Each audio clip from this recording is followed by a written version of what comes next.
Buenas noches, profesor Sergio Valenzuela. Mi nombre es José Alfredo Sánchez Mendoza y mi compañera es Karen Giselle Rosas Reyes. Y el día de hoy les presentaremos el tema de esófago, intestino delgado y grueso correspondiente a la materia de anatomía y disecciones. Y le queremos comentar, tenemos las cámaras apagadas debido a problemas de conexión para evitar inconvenientes. Bueno, voy a iniciar dando algunas generalidades sobre el esófago. El esófago es un conducto cilíndrico muscular tapizado por mucosa y une a la faringe con el estómago. Su origen, pues bueno, se ubica en el borde interior del músculo constrictor inferior de la faringe. Este músculo está situado frente al borde inferior del cartílago cricoides a nivel de la sexta o de la séptima vértebra cervical.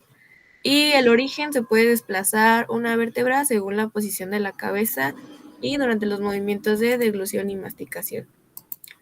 Siguiente diapositiva, por favor, Alfred. Gracias. En cuestión de trayecto, pues el esófago ocupa la región prevertebral en el tercio inferior del cuello. Después penetra el tórax y lo va a recorrer verticalmente por delante de la concavidad vertebral torácica, separándose de la columna vertebral a partir de la cuarta o quinta vértebra torácica. Cabe mencionar que el esófago ocupa casi el plano medio prevertebral y después se va a desviar a la derecha dejando lugar para la aorta, que alcanza el lado izquierdo de la columna vertebral. Después de esto, el esófago se desvía a la izquierda a partir de la séptima vértebra torácica y de estas inflexiones surgen dos curvas laterales, primero cóncava a la derecha, después otra inferior cóncava a la izquierda, antes de atravesar la porción muscular del diafragma, y en su trayecto abdominal se orienta hacia la izquierda y llega al estómago. Ok, el siguiente tema que desarrollamos es la terminación. La terminación se abre en la parte medial del tercio superior del estómago por el orificio del cardias. Se halla situado a la izquierda del plano mediano, a la altura de la décima o de la onceava vértebra torácica. Bien, seguimos con la longitud, la forma y el diámetro. Bien, en el adulto mide de 25 a 30 centímetros, 5 centímetros en la región cervical, 16 a 20 centímetros en el tórax, 1 centímetro para la travesía diafragmática y 3 centímetros en el abdomen. Bien, distendido o relajado, tiene forma de cilindro, muy alargado. Presenta 3 estrechamientos que son el cricoideo, el torácico o broncoaórtico y el frénico o diafragmático. Estos separados por zonas ligeramente dilatadas. Cuando está vacío, es decir, en su cavidad interior o la luz del esófago, su cavidad interior es estrecha, tiene forma de una hendidura transversal de 5 a 12 milímetros. En la parte terminal en el abdomen, adopta forma de embudo y tiene una base dirigida hacia abajo que corresponde al estómago.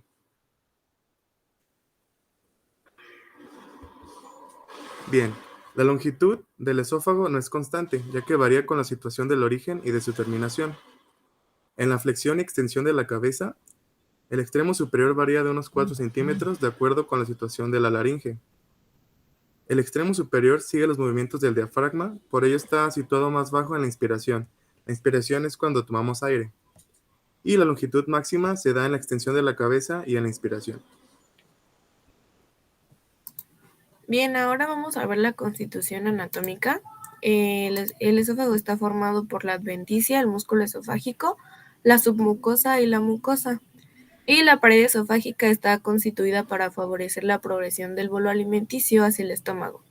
Cabe mencionar que esta zona es muy sensible a las agresiones químicas. Y bueno, vamos a iniciar describiendo un poco cada parte. La primera es la adventicia, que está formada por el tejido conectivo, excepto en la región del receso vertebromediastínico, donde las pleuras lo revisten parcialmente. Después tenemos el músculo esofágico. Este va a ser un músculo liso mezclado en su extremo superior con algunas fibras estriadas del músculo constrictor inferior de la faringe. Y este músculo va a estar formado por dos capas. Una capa longitudinal externa aparente y vigorosa y una capa circular profunda y delgada.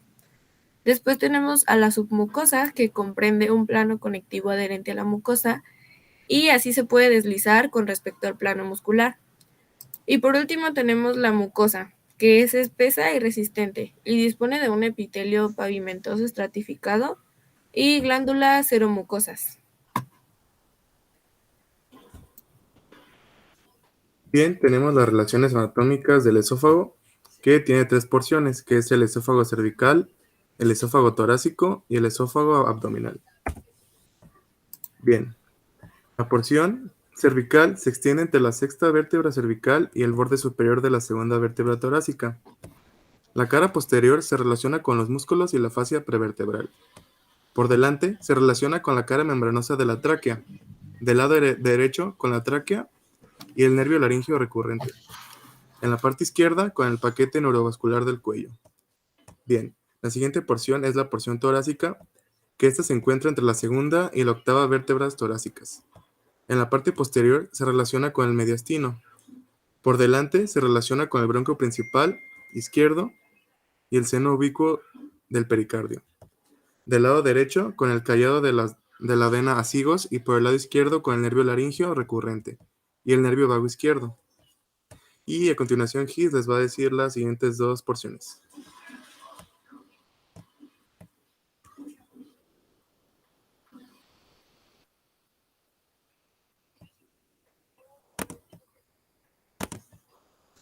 Bien, las porciones, la que sigue es la abdominal, que está recubierto de peritoneo únicamente en la cara anterior. El lado derecho se relaciona con la trascavidad de los epiplones, el lóbulo izquierdo del hígado. El borde izquierdo se continúa con la tuberosidad mayor o izquierda del estómago.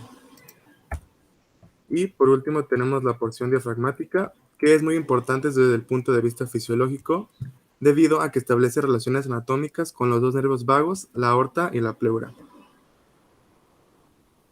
Gracias, Alfred. Tuve problemas con mi micrófono. Una disculpa. No te preocupes. Ok, el siguiente tema son las arterias. Las arterias son numerosas y se escalonan en toda la longitud del conducto. Se originan de las arterias vecinas. Bien. En el cuello, las arterias esofágicas superiores derivan de las arterias tiroideas inferiores, las ramas del tronco tirocervical de la arteria subclavia. En la parte del tórax, las arterias esofágicas medias derivan de la aorta, las arterias branquiales y arterias intercostales, la rama esofagotraqueal de la arteria tiroidea inferior, y esta desciende por la cara lateral de la tráquea, cerca de su cara posterior.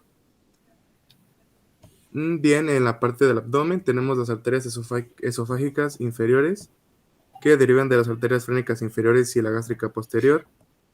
Y en esta parte se origina una red submucosa que traduce la poca actividad funcional del esófago a este nivel. Y esto se debe a que las arterias todas son de un pequeño diámetro y es por esta razón que se pueden formar la red submucosa.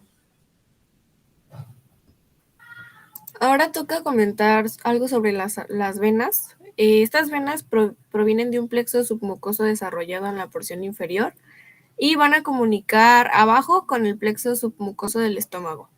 Aparece en la superficie del esófago a niveles variables y pues las terminaciones van a ser el cuello, el tórax y el abdomen.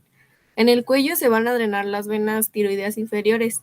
En el tórax se van a drenar las venas frénicas superiores, bronquiales, pericárdicas y por último por medio de la vena acigos en el sistema cava superior. Y como último nivel tenemos el abdomen, que va a drenar en la vena gástrica izquierda. Los plexos venosos submucosos establecen una comunicación entre el sistema de la vena cava superior y el sistema de la vena porta hepática, y gracias a esto se va a llamar algo llamado la anastomosis portocava.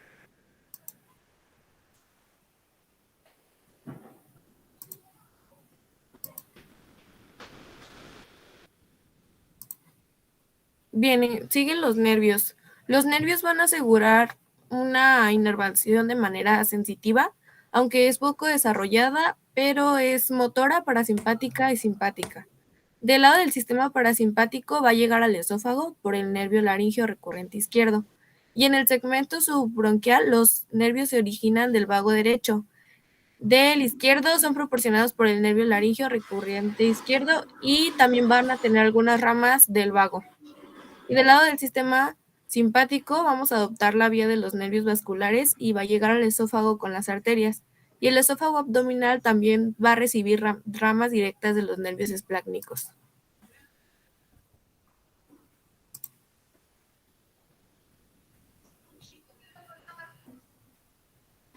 Bien, en la anatomía funcional, el esófago se produce en el tercer tiempo de la deglución o tiempo esofágico. Esto quiere decir que va a conducir el bolo alimenticio de la faringe al estómago. Y este tiempo no está sometido a la voluntad, es decir, lo hacemos de manera involuntaria, ya de una vez pasando ahí no podemos pues controlar la deglución. La duración va a variar con el espesor del bolo alimenticio y su progresión se asegura por las contracciones peristálticas del esófago que se oponen al reflujo o pues a regresar el bolo alimenticio. Bien, llegamos a la parte de los linfáticos, que los linfáticos se originan de dos plexos, uno submucoso y otro intramuscular. Se ordenan en conductos que atraviesan los bordes del esófago y se dirigen a los nodos linfáticos más próximos. Los linfáticos están escalonados en toda la extensión del esófago. Derivan de ciertos colectores linfáticos que transcurren en la submucosa y emergen en un punto más o menos alejado de su lugar de origen. Bien, tenemos a los nodos linfáticos cervicales, que son los yugulares superficiales y los paratraqueales. En los nodos linfáticos abdominales tenemos los yuxtaesofágicos, los traqueobronquiales y los paratraqueales. Y en el tercero tenemos los nodos linfáticos mediastínicos o que abarcan los gástricos izquierdos y los celíacos. Bien, el intestino delgado se divide en tres porciones, que va a ser el duodeno, el yeyuno y el ilion. Y para abarcar el tema daremos unas características generales o las más importantes. En el yeyuno y el ilion se constituye la parte del intestino delgado comprendida entre la flexura duoyeyunal en su extremo proximal y la unión iliocecal en el extremo distal. Bien, en cuanto a la longitud, se producen numerosas sinuosidades formadas por las asas delgadas. La movilidad, gracias a la longitud de su meso, lo une a la pared posterior del abdomen. El meso es lo que conocemos como mesenterio. Y en cuanto a las funciones digestivas, tenemos básicamente definida la vascularización arterial y venosa considerable, que se producen por los vasos mesentéricos superiores y un gran drenaje linfático. Bien, abarcaremos la primera parte del intestino delgado, que es el duodeno.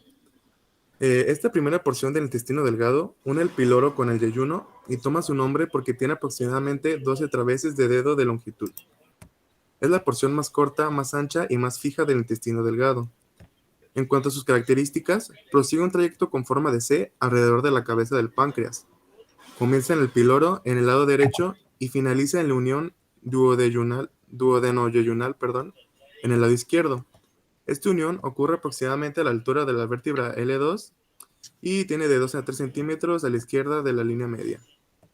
La mayor parte del duodeno está fijado por el peritoneo a estructuras de la pared abdominal y se considera parcialmente retroperitoneal. En cuanto a su función, tenemos la disgregación de alimentos y absorción de los nutrientes. Prácticamente se absorbe el 90% de los nutrientes en este segmento y el otro 10% restante se le deja al yeyuno y al ilion. Aquí podemos observar representado el duodeno en esta imagen. Bien, el duodeno también tiene diversas porciones que las vamos a hablar. La primera porción va a ser la superior. Esta porción mide 5 centímetros y se encuentra situada de manera anterolateral a la vértebra L1. Esta porción asciende desde el píloro y está cubierta por el hígado y la vesícula biliar. Después tenemos la porción descendente, que mide de 7 a 10 centímetros aproximadamente y se va a dirigir hacia abajo, curvándose alrededor de la cabeza del páncreas. Después tenemos la porción horizontal, que mide de 6 a 8 centímetros y pasa hacia la izquierda. También pasa sobre la aorta y la vértebra L3 y está cruzada por la arteria y las venas mesentéricas superiores y la raíz del mesenterio del yeyuno y del ilion. Y por último tenemos la porción ascendente que mide 5 centímetros y esta porción va a comenzar a la izquierda de la vértebra L2 y va a continuar su trayecto en dirección superior a lo largo de la cara izquierda de la aorta hasta llegar al borde inferior del páncreas.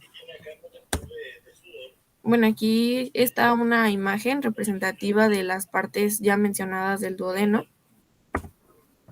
Y también tiene capas. Tenemos una capa llamada túnica serosa, la tela subserosa, la túnica muscular, la tela submucosa y la túnica mucosa. Y pues les dejé una imagen aquí de cómo es que se observan las capas. Dos capas, bueno, una capa y media es muscular y después sigue la submucosa que también abarca capa y media. Continuamos con la mucosa y al final está revestido por el epitelio. Después vamos con la configuración externa. El yeyuno y el ilión no se diferencian notablemente entre sí.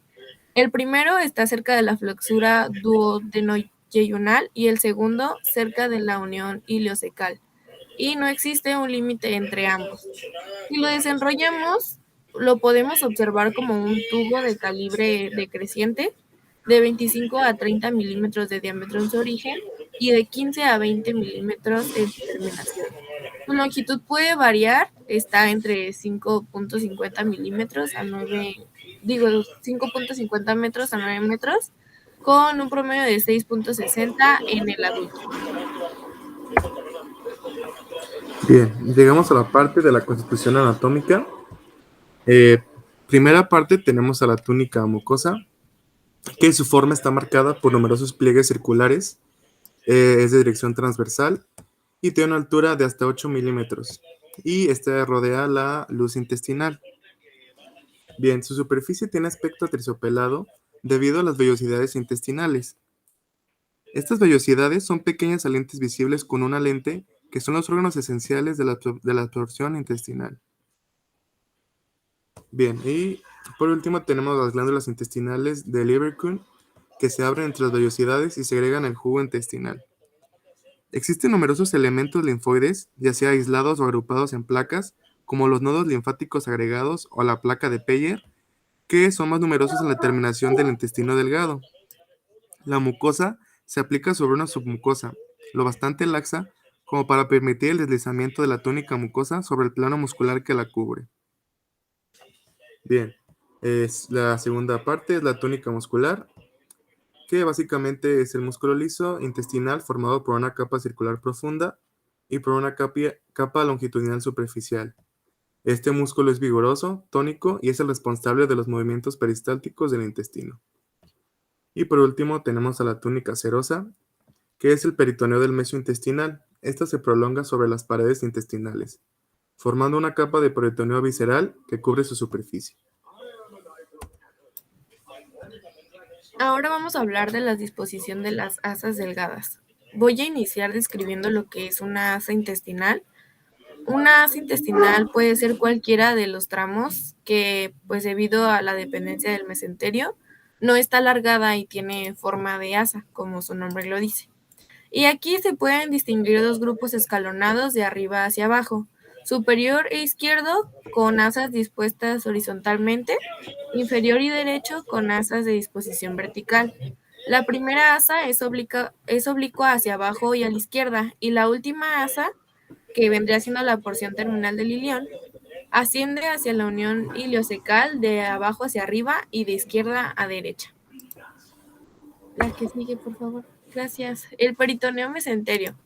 Bueno, el yeyuno y el ilion están enteramente tapizados por el peritoneo, excepto a lo largo del borde, que van a ser donde se sitúan sus vasos. Allí el peritoneo constituye un meso de 2 hojas, el mesenterio que conecta el yeyuno y el ilion a la pared abdominal posterior. Y este mesenterio tiene ciertas características. Está como una de ellas una inserción parietal, que vendría siendo la raíz del mesenterio. Después tenemos una inserción intestinal y pues también tienen 2 caras este mesenterio. Bien, el siguiente tema que abarcaremos es la raíz del mesenterio. Esta raíz se extiende desde la flexura duoyeyunal y abarca 3 o 4 centímetros a la izquierda del plano mediano a nivel de L2 hasta la unión ileocecal, en la fosa ilíaca derecha. Sigue una línea de dirección general oblicua hacia abajo y a la derecha, de unos 15 centímetros de longitud. Esta línea se extiende desde el flanco izquierdo a nivel de la segunda vértebra lumbar hasta la articulación sacroiliaca derecha. Es irregular y cuenta con 2 extremidades y 3 segmentos intermedios. Aquí podemos observar en la imagen el mesenterio representado. Y aquí tenemos otras imágenes representativas. Bien, el segmento superior. El segmento superior es oblicuo hacia abajo y a la derecha. Se sitúa arriba, abajo o a nivel de la porción ascendente del duodeno y es bastante estrecho. En él se encuentran los vasos de las 2 primeras asas delgadas. Bien, en la extremidad superior rodea la flexura duoyeyunal por su lado derecho. Esta marca el punto donde el intestino delgado se desprende de la pared posterior del abdomen y se ubica en el lado izquierdo de L2. Bien, el segmento medio. El segmento medio abarca la porción prevertebral del mesenterio. Tiene una dirección casi vertical y se proyecta sobre la cara anterior de la segunda, tercera y cuarta vértebra lumbar. Este segmento se ensancha y contiene la arteria y la vena mesentérica superior y los vasos linfáticos. Bien, en el segmento medio cruza la cara anterior de la porción horizontal del duodeno y de la aorta. El que sigue es el segmento inferior. El segmento inferior es oblicuo hacia abajo y a la derecha. Se extiende desde la quinta vértebra lumbar hasta la fosa ilíaca. Cruza la cara anterior de la vena cava inferior en su origen, al uréter derecho, a los vasos ováricos o testiculares y a los músculos iliopsoas en su vaina. Y este sigue el trayecto de los vasos ilíacos comunes y este segmento es más estrecho que el precedente. Y por último tenemos la extremidad superior. La extremidad superior depende del nivel de adosamiento del mesocolon derecho a la pared abdominal posterior, que se efectúa desde arriba hacia abajo. Si la coalescencia se detiene por encima del ciego, este rodea la base del colon ascendente, dejando libre al ciego y al apéndice. Si desciende apoyándose en el ciego, el mesenterio se detiene alrededor de la unión ileocecal. Ahora vamos a hablar de la inserción intestinal, que es el borde visceral del mesenterio y es mucho más largo que la raíz de este mismo, ya que sigue todas las sinuosidades de los 7 metros de estas porciones del intestino. Llegadas al contacto de la víscera del siguiente órgano, las 2 hojas de peritoneo se separan para tapizar la circunferencia. La hoja superior y derecha lo hace sin límites y la hoja inferior e izquierda marca un ángulo que da límite al asa intestinal en relación con su meso. Después siguen las caras. Las caras se describen intraabdominales y su orientación escapa a toda descripción. La altura del mesenterio, o sea, la distancia entre la raíz y el borde visceral, no es igual en todas partes. En sus extremos es nula, pero alcanza de 15 a 18 centímetros en la unión del tercio superior y del tercio medio del yeyuno y el ilion. Si se despliega el mesenterio, se podría comprobar que su hoja inferior e izquierda se continúa a la izquierda con la hoja peritoneal anterior del mesocolon descendente y que su hoja superior y derecha se va a continuar hacia la derecha y hacia arriba con la hoja peritoneal anterior del mesocolon ascendente.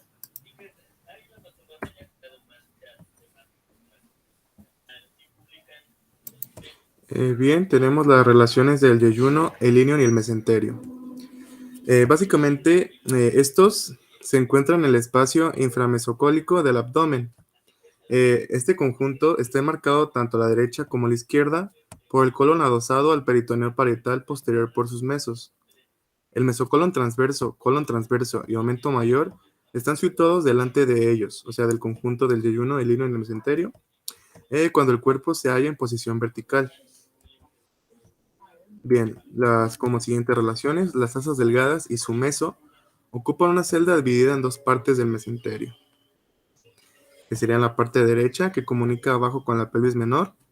La parte izquierda se detiene abajo en la fosa ilíaca, donde se aplica sobre el mesocolon sigmoide. Y por último, las asas delgadas, que son muy móviles, Son mantenidas por la presión intraabdominal y tono de los músculos de la pared abdominal.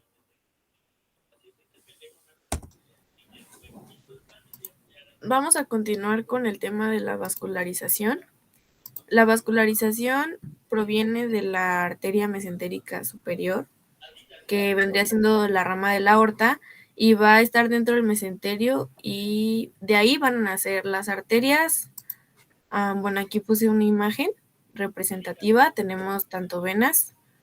Viene siendo la vena porta hepática, la vena esplénica, la mesentérica inferior, la superior y la cólica media. Después van a formar arcadas arteriales que se van a conectar unas con otras, como podemos observar en la imagen, y se van a formar de diversos órdenes.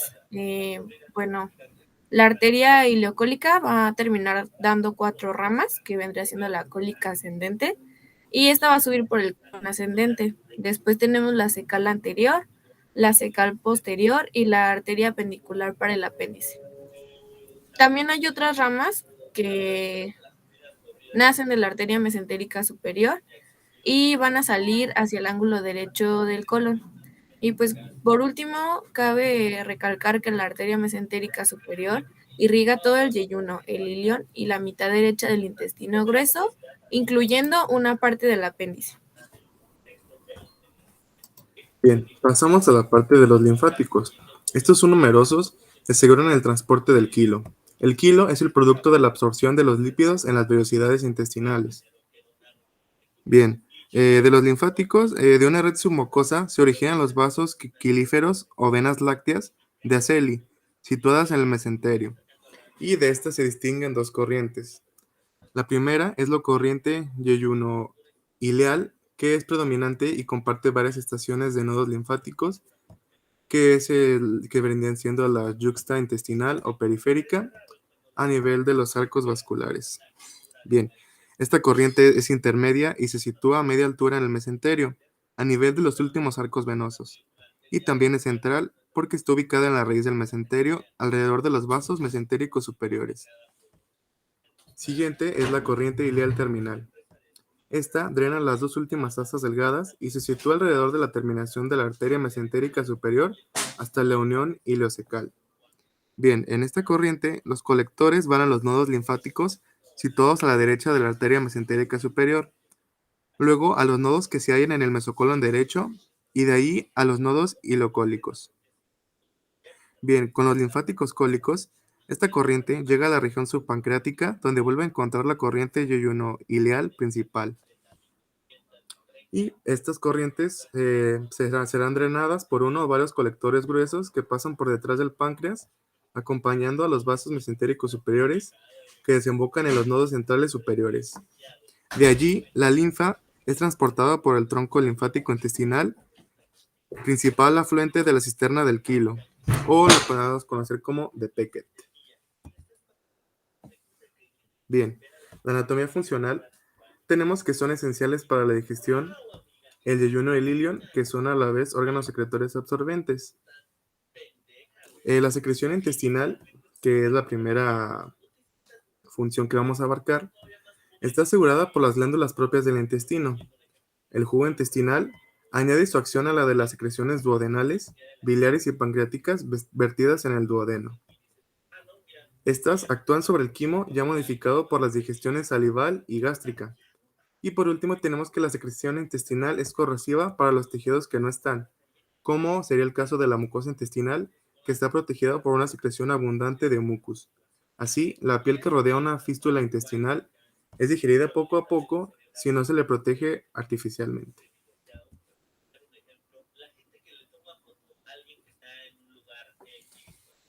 Bien, mi compañera Gis les hablará de la absorción intestinal. Bien, en la absorción intestinal tenemos que a nivel del yeyuno y del ilion, los productos de la digestión van a atravesar la pared intestinal y van a penetrar en la circulación venosa o en la circulación linfática, donde podemos encontrar lípidos. Los productos de desecho no son digeridos, ya que siguen su progresión hacia el intestino grueso. También podemos observar que las fermentaciones a partir de los gérmenes intestinales son todavía muy poca bueno, tiene muy poca intensidad en el intestino delgado. Y el contenido intestinal que llega al colon es siempre muy líquido y relativamente tiene muy poco olor. Después tenemos la motricidad intestinal, que se trata de una musculatura lisa, circular y longitudinal, y esta musculatura va a producir movimientos peristálticos que van a amasar al quimo y lo van a hacer progresar. Bueno, esta motricidad se propaga lentamente de una asa delgada a otra y se van a intensificar cuando exista un obstáculo. Después los Bien. movimientos anti... perdón. Perdón, Gis. Voy a hablar de esas dos yo. Una disculpa. Ok. Bien. Los movimientos antiperistálticos en sentido inverso frenan la progresión del quimo y por último tenemos que estos movimientos son automáticos. Están gobernados por los plexos nerviosos mioentéricos o de Auerbach, controlados por el vago, que tendrá función parasimpática y estimuladora, y el simpático que va a tener función inhibidora. Como podemos observar, aquí tenemos las distintas porciones, por ejemplo el duodeno, que es de mayor digestión, el yeyuno, que es de mayor absorción, y el ilion, que es de absorción importante. Bien, pasamos al tema de intestino grueso para finalizar la exposición. Bien, de generalidades tenemos que es la porción del tubo digestivo que continúa al ilion. Esta se extiende desde el orificio ileal hasta el ano. La disposición que adopta el intestino grueso en la cavidad abdominal se denomina como marco colónico. Y vamos a abarcar la primera parte, que es el ciego. El ciego está situado por debajo del orificio ileal, junto al apéndice vermiforme. Aquí tenemos una imagen que muestra el ciego y los diferentes colon que va a abarcar mi compañera. Bien, vamos a mencionar las porciones del colon. Primero tenemos el colon ascendente. Esta porción se va a dirigir hacia la cara visceral del hígado y va a continuar con una flexura cólica hacia la derecha. Después, pues tenemos dicha flexura cólica derecha o flexura hepática, y esta va a estar entre el colon ascendente y el colon transverso. Después tenemos al colon transverso, que va a llegar a la parte superior e izquierda del abdomen. Tenemos Bien, después la flexura posteriormente cólica tendremos la flexura izquierda. cólica izquierda. Perdón, No, continúa. prosigue. Ok, gracias. Bien, la flexura cólica izquierda o esplénica deriva de la angulación del colon que se encuentra por debajo del vaso entre el colon transverso y el colon descendente. En la parte descendente tenemos vertical hasta la cresta ilíaca. Este está interpuesto entre la flexura cólica izquierda y el colon sigmoide. Y por último tenemos el colon sigmoideo, que es el segmento terminal del colon. Este está situado por encima de la línea arqueada de la pelvis y abajo se continúa a la altura de S3 con el recto. Y bien, mi compañera Gis les Vamos a hablará continuar. del recto. Gracias, Alfredo. Bueno, voy a continuar hablando del recto. El recto es una parte que se extiende desde el colon sigmoide a unos 13 a 15 centímetros aproximadamente del ano hasta la flexura perineal a 3 centímetros de la piel y por delante del coxis. Y aquí se va a continuar con el canal anal, que lo va a explicar mi compañero Alfredo. Ok, el canal anal es la última porción del intestino grueso y este comienza con las columnas anales a nivel de la unión anorrectal y luego en un trayecto de 3 o 4 centímetros termina en el ano. Como podemos observar en la imagen, tenemos el recto en esta zona y el canal anal en esta. Bien, yo les hablaré de la configuración externa. El intestino grueso se diferencia del intestino delgado por su diámetro mayor, por eso recibe el nombre de grueso, así como por la presencia de tenias, austras y apéndices o mentales del colon, que estas tres estructuras mencionadas anteriormente las desarrollaré a continuación. Bien, tenemos a las tenias del colon, o también son conocidas como cintillas longitudinales del colon. Estas están formadas por la concentración de fibras musculares longitudinales del colon y son agrupadas en 3 bandeletas, siguiendo al eje mayor del intestino. Miden de 8 a 15 milímetros de ancho y comienzan en la base del apéndice vermiforme sobre la pared del ciego, en número de 3. De aquí divergen hacia el colon ascendente. Bien, la primera es una anterior, que es la tenia libre, y por ahí será la más ancha. Tenemos dos posteriores, que es una posterolateral, la tenia mental, y una posteromedial, la tenia mesocólica, con una ligera modificación para el colon transverso. La tenia libre pasa a ser anteroinferior, lo mental se hace posterior superior y la mesocólica se hace posterior inferior. Bien, en el colon descendente adoptan la misma disposición que el ascendente y también tenemos que las tenias desaparecerán al nivel del recto y este representan la zona más gruesa de la pared cólica donde se agrupan las fibras musculares de la capa longitudinal. Bien, seguimos con las austras o abollonaduras, que son dilataciones de la pared en forma de saco. Se encuentran situadas entre los pliegues semilunares que forman sus límites. Se interponen entre las tenias como si fruncieran el intestino grueso. Están mucho más desarrolladas a nivel del ciego y del colon sigmoide y son más numerosas en el colon transverso. Por último hablaremos de las apéndices o mentales. Estas son pequeñas masas adiposas que se desarrollan a lo largo del colon con una presentación más o menos pediculada. Están cubiertos por el peritoneo y se disponen sobre la tenia libre y la tenia mental. Bien, en la constitución anatómica tenemos que se observarán tres capas. Primero es la capa mucosa, que es bastante gruesa, presenta pliegues longitudinales y transversales, forma espolones en la unión de los relieves, corresponden a las tenias, los pliegues semilunares y las austras observadas en la cara externa. En esta capa no existen pliegues circulares ni vellosidades. Y en esta capa también se observarán células calciformes y glándulas que segregan esencialmente mucus. En la segunda capa tenemos la capa muscular, que está constituida por una capa longitudinal externa, agrupada entre tres tenias y una capa circular interna, cuyos engrosamientos producen los pliegues semilunares del colon. La capa muscular es bastante delgada y frágil. Y por último tenemos a la capa serosa. El peritoneo se adhiere a los telos musculares de los que está separado gracias a los vasos y los apéndices omentales. Para cada segmento del intestino grueso, adopta una posición característica esta capa serosa. Ahora vamos a hablar un poco sobre la vascularización e inervación, iniciando por las arterias. Bueno, las arterias provienen, como las estructuras anteriores, de la arteria mesentérica superior. La diferencia es que esta arteria se va a llevar a cabo por medio de la arteria ileocólica y de la última rama derecha inferior de la arteria mesentérica superior.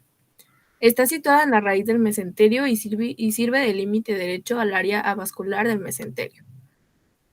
Bueno, la arteria ileocólica se dirige hacia abajo y a la derecha y va a originar las siguientes ramas. Vamos a iniciar describiendo las arterias cecales, que bueno, vienen en número 2, es una arteria par, la arteria cecal anterior y la arteria cecal posterior. Ambas tienen expansiones que cubren las dos caras principales del ciego y suelen existir una arteria recurrente del fondo del ciego procedente de la arteria apendicular. Después vamos a describir esta arteria, la arteria apendicular, que va a transcurrir detrás de la terminación del ilion y va a penetrar en el mesoapéndice para terminar en la punta del apéndice vermiforme.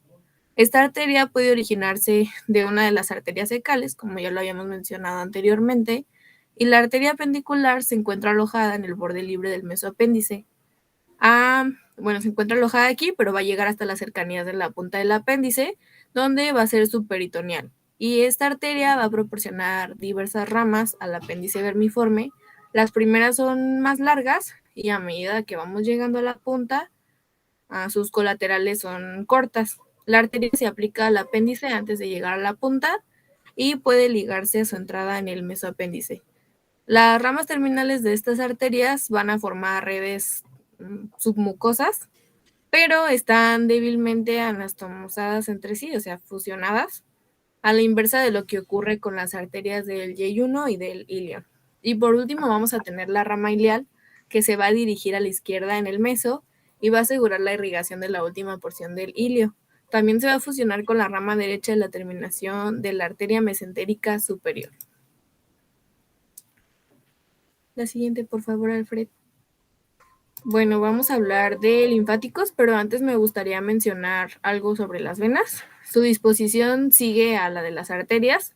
y son drenadas únicamente por la vena ileocólica tributaria de la vena mesentérica superior. Ahora sí vamos a pasar a los linfáticos. A partir de los conductos linfáticos parietales existen dos estaciones de nodos, que van a ser los proximales y los mesentéricos. La proximal va a tener nodos presecales y retrosecales y nodos linfáticos apendiculares en contacto de los vasos correspondientes. Y en el nodo mesentérico, la región iliocecal va a ser drenada por un conjunto de 4 a 6 nodos linfáticos ileocólicos. Y estos se van a encontrar en el mesenterio y en el comienzo del mesocolon ascendente, arriba y medialmente al ángulo iliocecal. Cabe mencionar que, como dato interesante, tenemos que a menudo estos sufren inflamaciones y son más comunes de lo que piensan. Y de ahí las vías linfáticas van a alcanzar la corriente mesentérica superior principal y se siguen con ellas hacia el grupo central superior.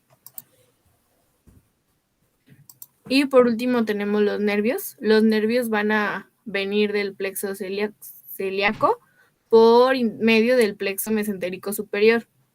Los filetes nerviosos van a seguir el orden de las arterias y alrededor de estas van a formar plexos densos.